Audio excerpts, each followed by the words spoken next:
যুক্তরাজ্যে দীর্ঘ ব্যক্তিগত সফর শেষে স্বদেশে ফিরেছেন ওমানের সুলতান হাইতাম বিন তারিক। মঙ্গলবার তিনি ওমানে পৌঁছান। এর আগে জুনের শেষ সপ্তাহে ফ্রান্সে একটি গুরুত্বপূর্ণ রাষ্ট্রীয় সফর শেষ করে সেখান থেকেই তিনি যুক্তরাজ্যের উদ্দেশ্যে রওনা হয়েছিলেন।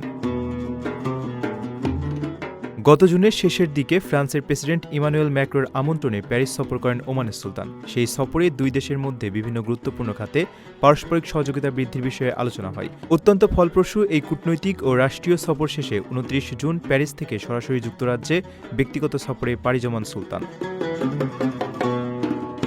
যুক্তরাজ্যে সুলতানের এই সফরটি ছিল একেবারেই ব্যক্তিগত। সাধারণত এ ধরনের ব্যক্তিগত সফরে রাজপরিবারের সদস্যরা বা রাষ্ট্রপ্রধানরা প্রথাগত প্রোটোকল ও কড়াকড়ির বাইরে গিয়ে নিজেদের মতো করে সময় কাটান।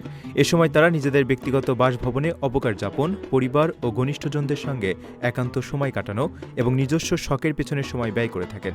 দীর্ঘ ১ মাসেরও বেশি সময় ধরে চলা এই সফরে সুলতান হাইতাম মূলত রাষ্ট্রীয় ও আনুষ্ঠানিক ব্যস্ততা থেকে দূরে থেকে বিশ্রাম নিয়েছেন। দেশে ফেরার পর তিনি যথারীতি পুনরায় তার রাষ্ট্রীয় দায়িত্ব পালনে মনোনিবেশ করবেন বলে প্রত্যাশা করা হচ্ছে। ওমানের সেরা রেট দিচ্ছে বাংলাদেশি প্রতিষ্ঠান গালফ এক্সচেঞ্জ। প্রিয়জনকে টাকা পাঠাতে আজই আসুন আমাদের যে কোনো ব্রাঞ্চে অথবা কল করুন স্ক্রিনে দেয়া নাম্বারে। গালফ এক্সচেঞ্জ, বাংলাদেশিদের প্রিয় এক্সচেঞ্জ।